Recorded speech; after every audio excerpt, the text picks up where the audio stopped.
Sponsored by Tata 407 mini truck. सन्तानको विश्वास आमा, आमाको विश्वास गरिमा, गरिमा विकास बैंक, एक्सेस टु ऑल।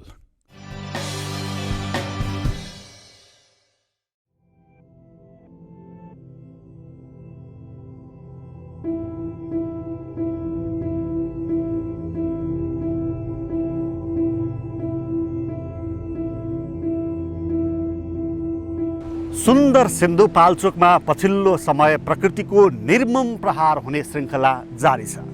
2071 साउन 22 गते इटनी भिर झरेर भीमकाय पहिरो खसेपछि सुरु भएको प्राकृतिक विपत्तिको श्रृङ्खला 2072 सालको भूकम्पको सबैभन्दा महत्त्वपूर्ण केन्द्र अथवा त्यसको भौतिक संरचना क्षतिका दृष्टिले सिन्धुपाल्चोक नै रह्यो। देश यता 13वटा प्राकृतिक विपदका ठुला ठुला घटना यो सिन्धुपाल्चोकमा भएका छन्। चाहे भोटेकोशी नदी उर्लिँदै आएर गर्ने विध्वंस होस्, चाहे भूकम्प या बाढी पहिरो कुनै क्षति। पछिल्लो श्रृङ्खलामा यो हामी अहिले पृष्ठभूमिमा देखिरहेका छौँ। यो बाह्रविसे नगरपालिकाको वडा नम्बर 7 घुमथाङमा 27 गते त्यसै गरी ठुलो पहिरो झर्दा अर्बौंको क्षति भएको छ। मानवीय क्षति 31 जना बेपत्ता रहेकोमा 15 जनाको शव अहिलेसम्म भेटिएको छ भने 16 जना अझै बेपत्ता छन्। ठुलो पहिरो खस्दाखेरि यहाँ धेरै मान्छेहरू विस्थापित भएका छन्।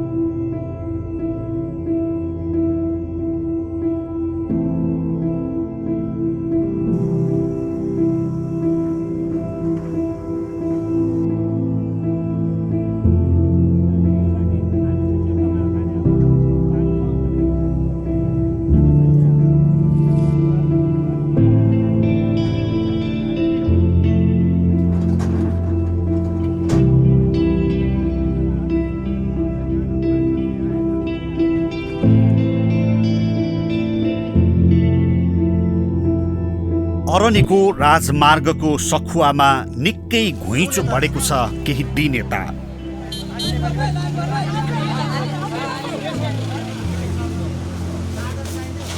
सहयोगी हातहरू गच्छे अनुसारको राहत लिएर पुगेका छन् र घुमथाङवासी सडकसम्म झरेर दिएको पाएको बोकेर गाउँ उक्लन्छन्। पाउने केही खुसी छन्, पाइएन्न भन्ने पनि छन्।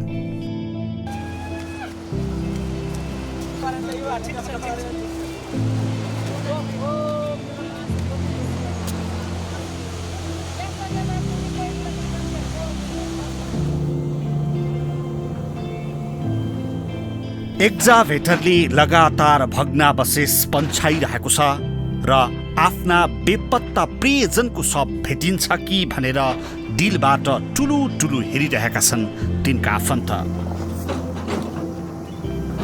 तर खोजीमा लागेकाका अनुसार अब शव भेटिने सम्भावना न्यून छ। तर लास नपाएसम्म आस भइहाल्छ नै।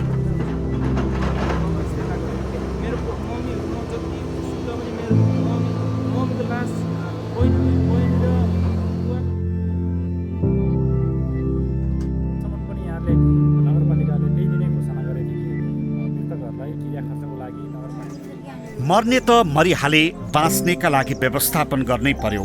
टेन्ट गाड्ने, मिलाउने, जम्मा भएका सामान थन्क्याउने चटारो पनि उस्तै छ यो बस्तीमा।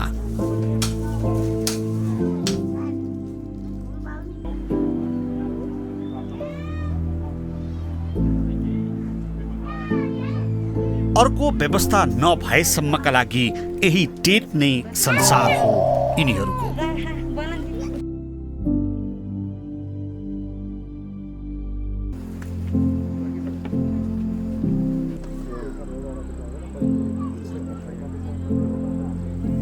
असोज 1 गते सिन्धुपाल्चोकको बाह्रविसे नगरपालिकाको वडा नम्बर 7 घुमथाङ पुग्दा यस्तै दृश्य र आवाज टिप्न सक्यौँ हामीले।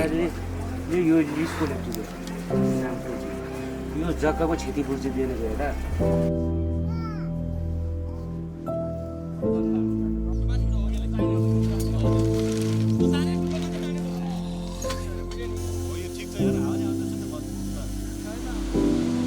गुमथाङ त्यही ठाउँ हो जहाँ भदौ 27 गते राति विशाल पहिरो झरेको थियो।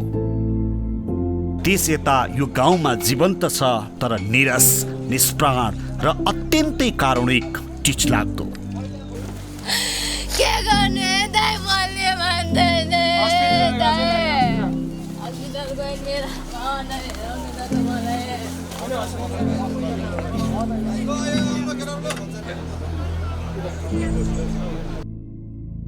12 नगर क्षेत्रभरिकै राम्रो मानिएको गाउँ थियो नागपुजे। तर 72 सालको विनाशकारी भूकम्पले गुजुमुज्ज बस्ती र एउटै लहरमा उभिएका चाहिँ देखिने घर गोठ सबै ढालिदियो। बाँचेपछि ओत लाग्ने, थलो बनाउनै पर्ने, खनी खोस्री गर्नै पर्ने बाध्यताले यो गाउँमा पनि भूकम्पको पीडा बिर्सिएर उठ्न र जीवनको लयमा फर्किन थाले स्थानीय। तर भदौ 27 गते राति प्रकृतिले यही नागपुजेलाई पुस्तौं पुस्ताका लागि पुग्ने चोट दियो। भीमकाय पहिरो झर्यो यही सुन्दर गाउँमा। वीर खर्खबाट खसेको पहिरोले भोटे कोसीसम्म बाटो तय गर्दा नागपुजे गाउँ खण्डहर बगरमा परिणत भयो।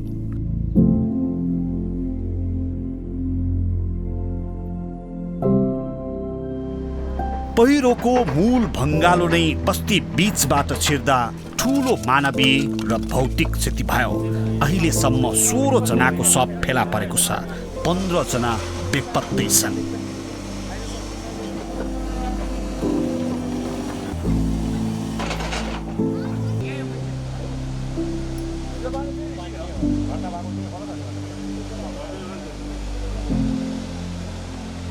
पहिरोले गाउँ नै सिनेत्त पारेर उर्लदो भोटी कोसीमा हेलिदिएकाले विपत्ता भेटिने सम्भावना न्यून छ।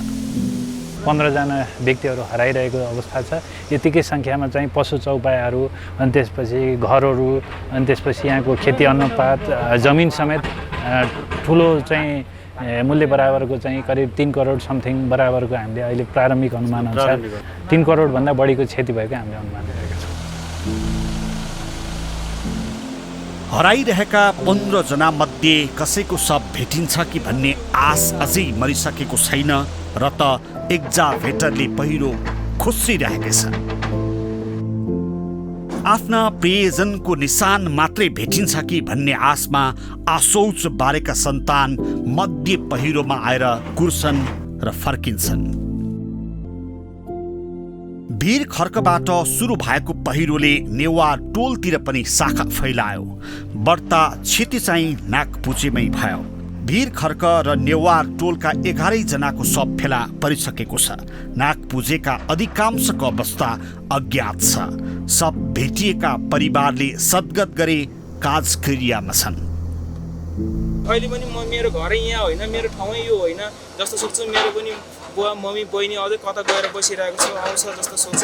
मलाई बहिनीहरू गएको जस्तै लाग्दैन। बहिनी र बुवाको लास भेटेको छैन, मलाई कता गएर बसिरहेको जस्तो लाग्छ। मेरो मम्मीको केही भएको रहेन, गालामा काटेको रहेछ हल्का, अनि खुट्टामा हल्का यति चिरेको रहेछ। अरू त उसँग साथी आउने चाहिँ माथि नै बस्छ अरे।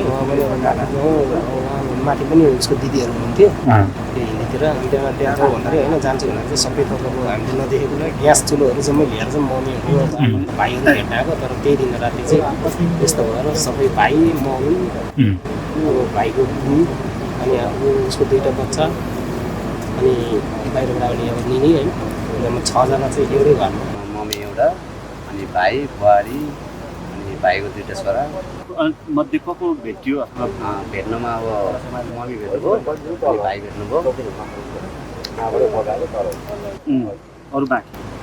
प्रकृतिले निर्मम प्रहार गरेपछि घुमथाङका यो पहिरो प्रभावितहरू यसरी टेन्टको बस्तीमा आइपुगेका छन्। आफ्नो प्रियजन गुमाएका र श्री सम्पत्ति सबै गुमाएकाहरूको यो टेन्टको बसाई पक्कै पनि दुःखद छ।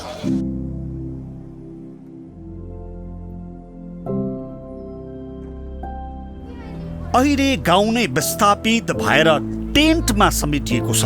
कोदोबारी फाँडेर टेन्ट टाँगिएको छ। घर बगाएका र क्षति भएका 62 परिवार जति टेन्ट मुनि ओत लागिरहेका छन्। पाएको राहत त्यही थुपारेका छन् विस्थापितले। आज यस्तै 6-7जना यस्तो धुरी बिगातिर बाँकी हुँदैन र अहिलेसम्मलाई ठिकै छ। एकदम जोखिम भनेर चाहिँ बिर्थाप्लो पाहाडघर यो माथि बिर्खारका यताबाट पनि आएको छ उताबाट पनि आएको छ। मेरो टोल चाहिँ पलपट्टि बिर्थाप्लो। यसो गरी आउँदाखेरि पहिलाको दिनमा त हाम्रो त यो मुटुले ठाउँ चढेको छ। अब के कसो यताउता हेर्नु पर्ला। पीडित मान्छे बसेको मान्छेलाई चाहिँ राहत नपाएर अर्कै मान्छेलाई लगेर राहत वितरण गरिदियो। जुन घर बार बिहान हुने मान्छेलाई चाहिँ नपाएर अर्कै मान्छेले पाए, यही गुनासो। रातिको टाइममा बत्ती थिएन, केही थिएन, हामी बाँच्नलाई धेरै गाह्रो थियो। बाँचेर आएपछि बिहान हामीलाई अब कसरी गर्ने होला, कसरी के गर्ने होला, के गरेर चाहिँ हामी हुन्छ चलाउने, हामी एकदम चिन्तामा थियो। तर पनि यहाँ दाइहरू हुनुहुन्थ्यो, उहाँहरू खट्नुभयो, उहाँहरूले सहयोग गर्नुभयो, उहाँहरूले व्यवस्थापन गरिदिनु भयो। त्यसको लागि अब व्यवस्थापन पनि गर्नुभयो, राम्रो पनि गरिदिनु भयो, त्यसको लागि राम्रो भइरहेछ। हामीलाई धेरै चाहिँ समस्या छ अहिले। अहिले हामीलाई हजुरहरूले घाँसबासको ठेकानमा राम्रोसँग लानु भए धेरै खुसी लागेको छ हामीलाई होइन। यति दिनुभयो धेरै खुसी लागेको छ। मेरो सासू छैन, ससुरा छैन, छोरीको लागि नि मैले न केही सहयोग पाउनु कि भन्ने मलाई आशा छ।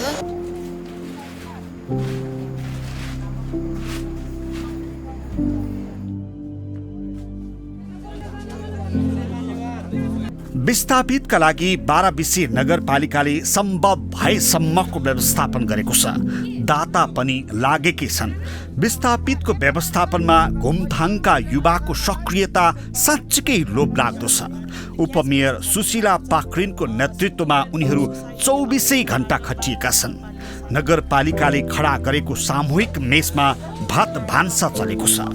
केही दिनमै आफ्नै भात भान्सा चलाउन सक्ने गरी व्यवस्थापन गर्ने तयारीमा छन् युवा, जसलाई नगरपालिकाले नै प्रोत्साहित गरिरहेको छ।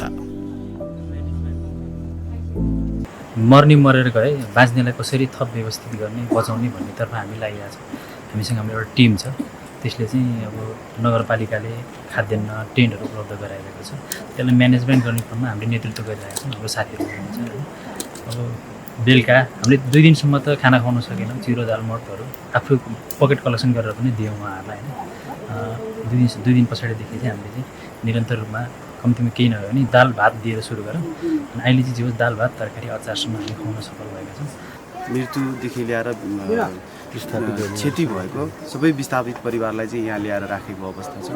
र व्यवस्थापनको विषयमा अझै पनि समस्या यो सबै बस्तीको प्रत्येक धुरीलाई 1 धुरी बराबर एउटा टेन उपलब्ध गराएर हामीले सबै टेनमा चाहिँ परिवार सङ्ख्यादेखि लिएर सबै उतारिसकेको अवस्था छ। भूकम्पपछि दुःख गरेर उभ्याएको घर पहिरोले भोटेकुसीमा मिलाइदियो। खेतबारी पनि भोटेकुसीमै पुग्यो। 2-4 दिन त यसरी चल्ला, जिन्दगी नै कसरी बिताउने भन्ने पिरलोले सताउन थालिसकेको छ पीडितलाई। सबभन्दा महत्त्वपूर्ण कुरा भने त जनताको जीवन हो नि। त्यसो भएको हुनाले जनताको जीवनको निमित्त हामीले जस्तोसुकै जमिन भए पनि त्यसलाई चाहिँ लिने, त्यसलाई प्राप्त गर्ने र त्यहाँ आवास क्षेत्रको रूपमा विकास गर्ने ढङ्गले नै हामी सोच्नुपर्छ। त्यो ढङ्गले हामी सोची पनि रहेका छौँ। समग्रतामा अध्ययन गरौँ। जहाँ पहिरो गएको छैन त्यहाँ पनि अध्ययन गरौँ। यदि पहिरो जाने सम्भावना, बस्ती जोखिममा पर्ने सम्भावना छ भने त्यो पनि अध्ययन गरौँ र समग्रतामै हामीले चाहिँ के अरे बस्तीलाई व्यवस्थित गर्ने काम गरौँ भन्ने चाहिँ कुरा नै हो। पीडा छ, हामीले क्षति बेहोरेका छौँ। यो छ प्राकृतिक विपत्ति हो, यस्तो भएको छ। तर आगामी दिनमा यस्तो क्षति नहोस् भन्नको निमित्त हामी चाहिँ 3वटै सरकार एक ढिक्का भएर जनताको समस्या समाधान गर्नको निमित्त हामी अगाडि बढ्छौँ।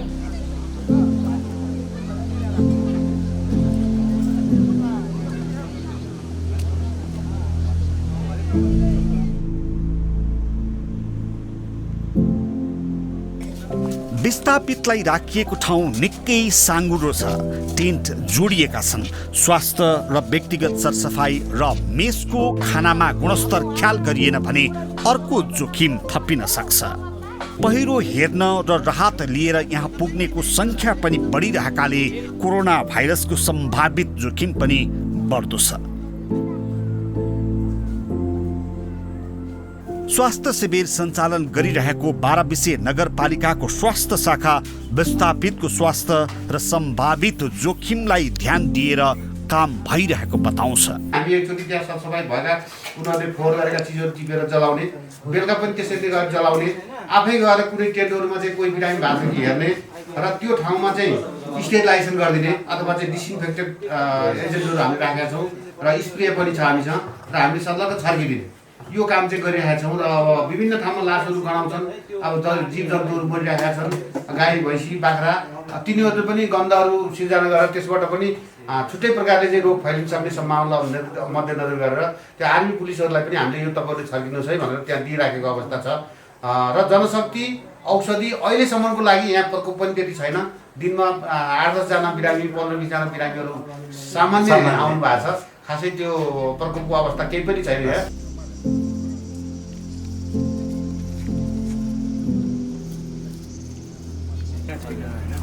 मिलेर काम गर्ने हो, सबै हाम्रै लागि हो। मिलेर काम गरेको भनिहाल्ने यहाँ। देश विदेशका सङ्घ संस्था र तिनका प्रतिनिधि निजी क्षेत्र विस्थापितका लागि राहत लिएर पुगेका छन्।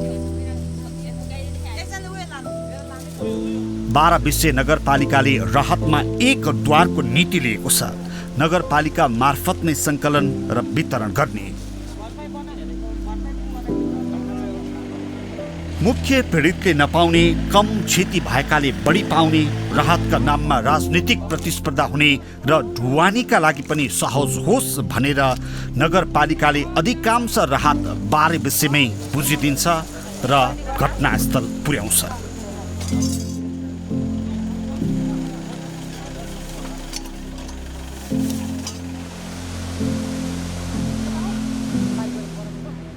प्राथमिकताको आधारमा पहिलो चरणको राहत सबैले पाएका छन्। दाताहरू पुग्ने क्रम पनि जारी नै छ। पानी धेरै परेर जस्तो ल्यान्डस्लाइड भएको हामी सुन्यौँ, धेरै मान्छे दुःख पाएको छ भनेर न्युजबाट अनि टिभीबाट हेऱ्यौँ। अनि कोरियन समुदायले यसरी हामी पनि सहयोग गरौँला भनेर हामी पैसा उठाएर विशेष गरी 9-20-30वटा परिवारको चाहिने सामानहरू लिएर आएका छौँ। अनि यसरी आएर हेर्दाखेरि धेरै अप्ठ्यारो ठाउँ रहेछ, धेरै मान्छेले दुःख पाएको रहेछ, धेरै पीडित भएर त्यो देखेर हामी पनि पीडा चिन्तित भएका छौँ। र सामूहिक रूपमा खाना खुवाउनलाई अलिक असहज भएको कारणले गर्दाखेरि प्रत्येक घरलाई चाहिँ खाना खुवाउन पाएदेखि त्यसको लागि चाहिँ एउटा चुलो ग्यासको व्यवस्था गर्न पाए हुन्थ्यो भन्ने खालको उहाँहरूले प्रस्ताव राखेपछि हामीले धेरै ठाउँबाट सहयोगको कुरा राख्यौँ र धेरै ठाउँबाट सहयोग पनि प्राप्त भयो। सोचेको भन्दा धेरै नै प्राप्त भयो र आज यहाँ विस्थापित भएको 84 परिवारहरू उहाँहरू टेन्टमा बस्नुभएको छ। उहाँहरूको लागि आफ्नै टेन्टमा खाना पकाएर खानको लागि एउटा ग्यास र ग्यास चुलो, ग्यास सिलिन्डर सबैको व्यवस्था हामीले गर्न सकेका छौँ। विपद व्यवस्थापनमा जनप्रतिनिधि एकदमै खटिएका छन्। यस्तै बेलामा हो उनीहरूको वास्तविक मूल्याङ्कन हुने पनि। धेरै आफन्त गुमाएका वडाध्यक्ष शोकका बीच पनि खटिरहेका छन् दिनरात।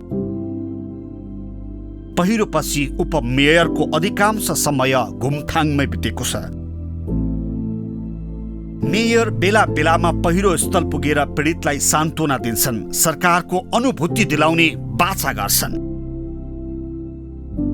उनी प्रदेश र सङ्घीय सरकारसँग समन्वय गरेर विस्थापितको स्थायी आवास अझ प्रभावकारी बनाउने र दीर्घकालीन योजनाका लागि सक्रिय छन्। जनप्रतिनिधि हुनु र नहुनुको भेद यस्तै बेलामा स्पष्ट देखिने रहेछ। पूर्ण रूपमा चाहिँ घर क्षति भएकोहरू 1-2 जना यता छोडिएकोहरूको जुन खालको राहत दिने विषयमा हामीले 3टा क्याटेगोरी मिलाएर गरेका छौँ। जस्तो विस्थापित भएकोलाई एउटा खालको, मान्छे मरिसकेकोलाई एउटा खालको, अनि अर्को बाँकी छ भने यो खेतहरू बारीहरू कुनै पनि बाँकी छैन, सबै जग्गा जमिन गयो, कसैको घर मात्रै बाँकी रह्यो, अन्न छैन, खेती सबै गयो। अनि त्यहाँहरूलाई एउटा क्याटेगोरी बनाएर चाहिँ हामीले यसरी सबैलाई हामी खाना दिएका छौँ। प्रारम्भिक रूपमा चाहिने आधारभूत आवश्यकताहरू चाहिँ कम्तीमा पनि पुरा हुँदैछ। अब आगामी दिनमा चाहिँ दीर्घकालीन हिसाबमा यो ठाउँमा चाहिँ अब चाहिने चाहिँ सबै कुराहरू त सबै उहाँहरूको घरहरू सबै पहिरोले छोपिएको छ, पुरिएको छ। घर सक्लो भएको मान्छेहरूको पनि लेदो बसेर छिरेर त्यहाँ पनि केही पनि त्यो सरसामानहरू निकाल्न नसकिने त्यस्तो अवस्था भएको कारणले गर्दा चाहिँ आगामी दिनमा दाताहरूलाई चाहिँ दीर्घकालीन आवासकै लागि पनि व्यवस्थापन गर्ने र घरभित्र चाहिने घरयासी सरसामानहरू के पनि छैन। हरेक कुरा हामीलाई जो बाँच्नको लागि जीविकोपार्जन गर्नको लागि अथवा बिहानदेखि बेलुकासम्म हामीले जे कुराहरू प्रयोग गर्छ त्यो सबै कुराको चाहिँ आवश्यक छ। अहिले हामीले अब जति अलि धेरै समुदायमा चाहिँ व्यवस्थापन गर्दै अलिअलि समस्या आउँछ नै आउँछ, एक नम्बरमा। 2 नम्बर कुरो चाहिँ हामीले चाहिँ यहाँको खास यहाँको मान्छेहरू पीडित हो कि होइन, जोखिम परेको हो कि होइन भन्ने एउटा चाहिँ टिम बनाएको छ। वडा अध्यक्षलाई सबै थाहा हुन्छ, त्यसपछि उपमेयर हुनुहुन्छ, त्यसपछि स्थानीय युवाहरू हुन्छ, स्थानीय समाजसेवीहरू हुनुहुन्छ। त्यसैले हामीले यहाँको ठिक पहिचान गरेर त्यसको डाटा कलेक्सन गर्ने उहाँहरूले जिम्मा छ।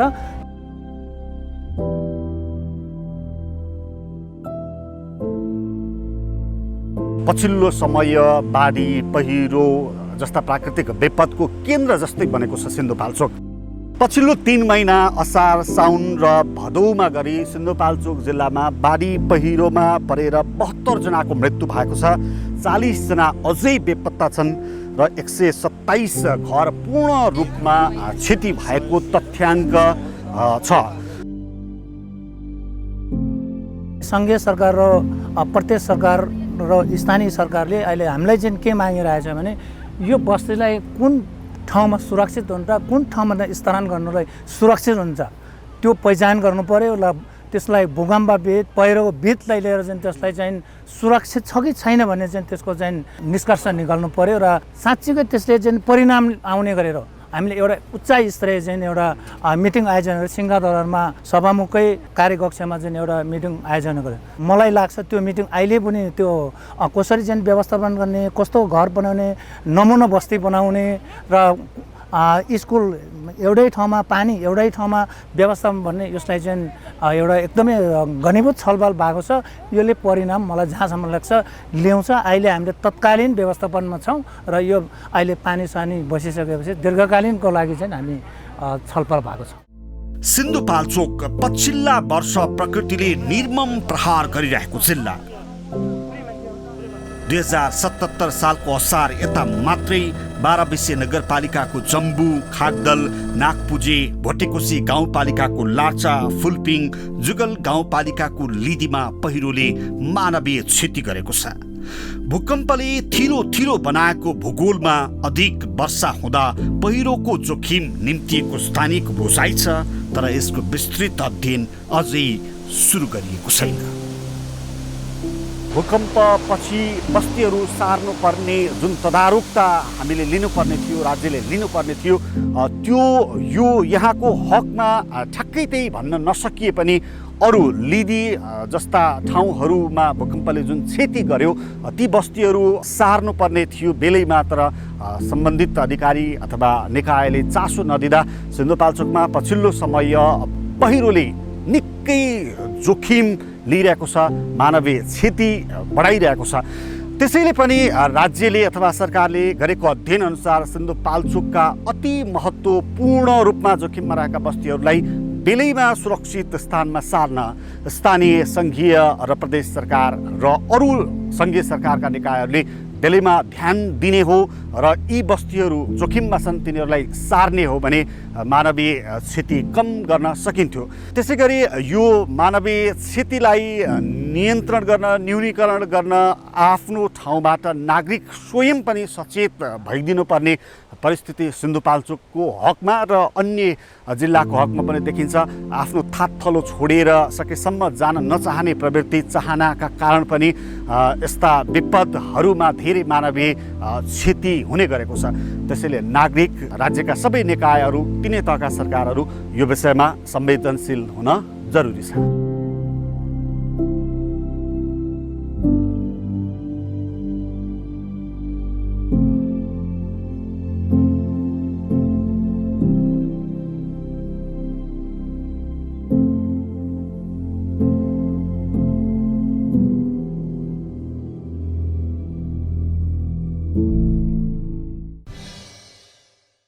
Sponsored by Tata 407 mini truck. संतान को विश्वास आमा, आमा को विश्वास गरिमा, गरिमा विकास बैंक, एक्सेस टू ऑल।